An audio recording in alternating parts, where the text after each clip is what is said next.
Hello students, अस्सलाम वालेकुम। ये अब हम अपने फर्स्ट चैप्टर के सेकंड लेक्चर आज हम करेंगे। फर्स्ट लेक्चर में हमने पढ़ा था कि हमने किसी मैट्रिक्स का ऑर्डर कैसे निकालना है। अब हम आ जाते हैं कि किसी भी मैट्रिक्स का हम ऑर्डर तो निकाल लेते हैं। अगर हमारे पास कोई दो ऑर्डर या तीन ऑर्डर या चार ऑर्डर अगर पड़े हैं तो हम उनमें डिफ्रेंशिएट कैसे कर सकते हैं। मतलब उनमें से हम सेम सेम जो मैट्रिक्स हैं या जो इक्वल इंट्रीज रखने वाले मैट्रिक्स हैं उनको हम कैसे निकाल सकते हैं। ठीक है, सबसे पहले तो आपको पता है कि आपको ऑलरेडी हम पिछले लेक्चर में पढ़ चुके हैं कि आपका जो मैट्रिक्स रो बाय कॉलम की मदद से बनता है। मतलब अगर रोज़ और कॉलम होंगी एक मैट्रिक्स के अंदर तो वो आपका मैट्रिक्स कहलाएगा, अदरवाइज़ वो नल मैट्रिक्स कहलाएगा। मतलब ये कि अगर कोई वैल्यू भी नहीं अंदर कोई खाली होगा तो उसे हम नल मैट्रिक्स ही पढ़ेंगे। ठीक है, तो अब दूसरे क्वेश्चन में ये पूछा है कि कौन से दो मैट्रिक्स हैं जो इक्वल। अब देखें, अगर एक मैट्रिक्स की आपके पास एंट्री ए वाल मैं फ़र्ज़ कर लेते हैं, सपोज कर लेते हैं कि अगर बिल फ़र्ज़ आपके पास ए वाले मैट्रिक्स की एंट्री 3 है, इसी तरीके से किसी डी वाले मैट्रिक्स या किसी एच वाले मैट्रिक्स की जो एंट्री है वो भी आपके पास 9 है। देखिए उसमें रो बाय कॉलम 1 1 है, उसमें भी रो बाय कॉलम 1 1 है।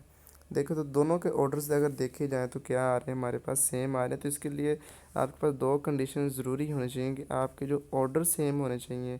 ठीक है, और उसके बाद इनकी जो कोरस्पॉन्डिंग एंट्रीज़ है वो इक्वल, मतलब जितने कॉलम रोज पहले में हों पहले मैट्रिक्स के अंदर उतने कॉलम रोज दूसरे मैट्रिक्स के अंदर होंगे तो वो मैट्रिक्स एक दूसरे के इक्वली कहलाए जाएंगे। जैसे कि 2 बाय 2 अगर मैट्रिक्स है तो वो इक्वल होगा 2 बाय 2 के मैट्रिक्स के। कभी वो ऐसे नहीं हो सकता कि वो 2 बाय 1 के मैट्रिक्स के इक्वल हो।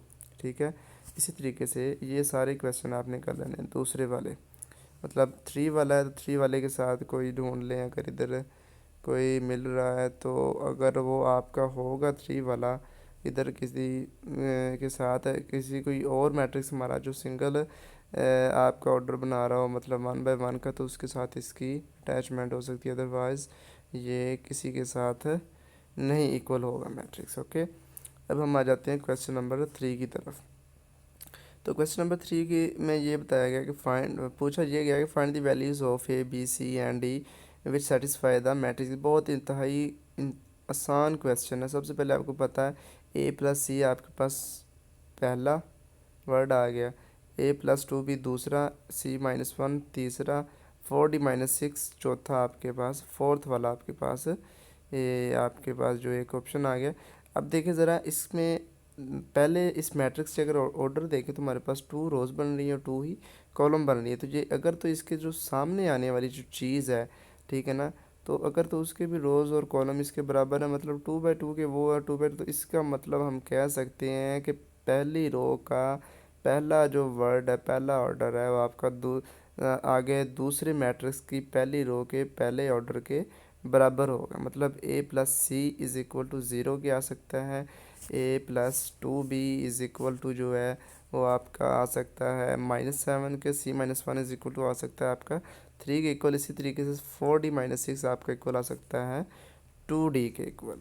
इस लिहाज से आप इजीली अपनी सबसे पहले आप अपनी डी की वैल्यू निकालें, सी की निकालें, आप फिर अपनी सी की वैल्यू ए प्लस सी वाले में पुट करें, उधर से ए की आ जाएगी, उसको आप फिर ए प्लस 2 बी वाले में पुट करके बी की निकाल के इस तरह से आप अपनी चारों वैल्यूज़ को इजीली फाइंड कर सकते थे। तो ये हमारे दो लेक्चर्स के अंदर 1.1 नाइन्थ क्लास की 1.1 हमारी अल्हम्दुलिल्लाह ख़त्म हो रही है।